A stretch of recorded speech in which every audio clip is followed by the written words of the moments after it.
Baik, selamat malam. Assalamualaikum warahmatullahi wabarakatuh.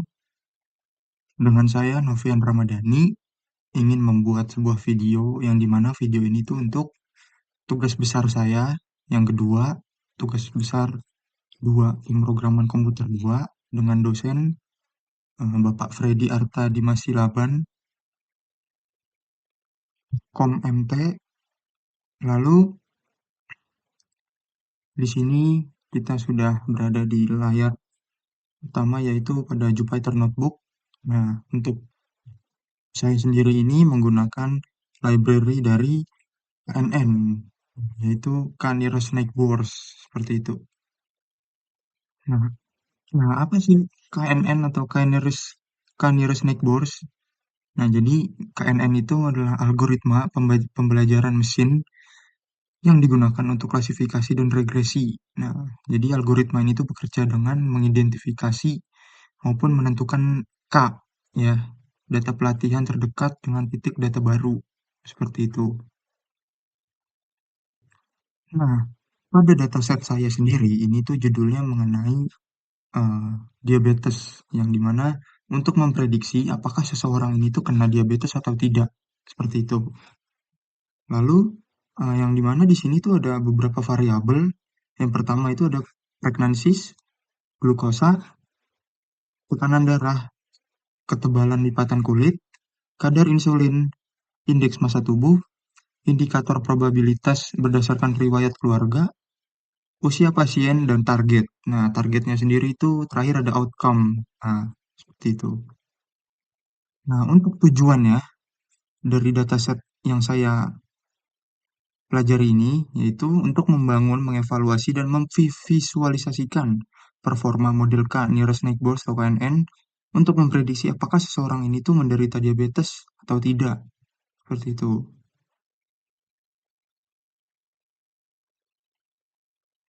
Nah, jadi di sini ada beberapa codingan yang sudah saya coba ya dengan hasil saya sendiri.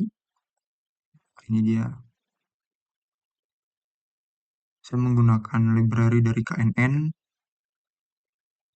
seperti itu. Nah, ini dia untuk grafik dari akurasinya itu sendiri. Oke, kita coba codingan ya. Kita coba jalankan. Oke, baik.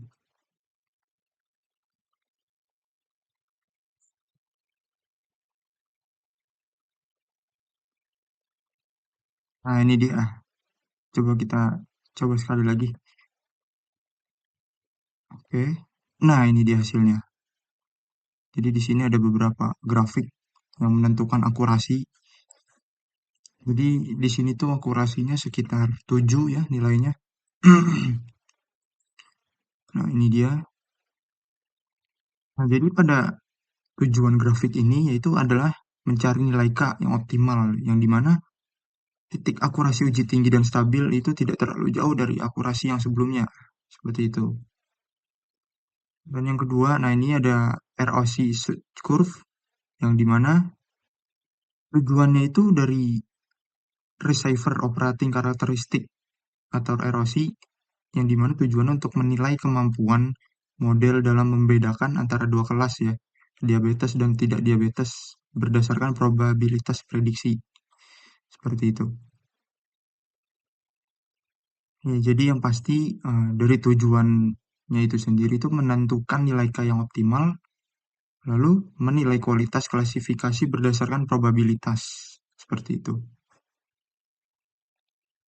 Ya, jadi ini dia beberapa grafik ya yang sudah tampil maupun sudah muncul.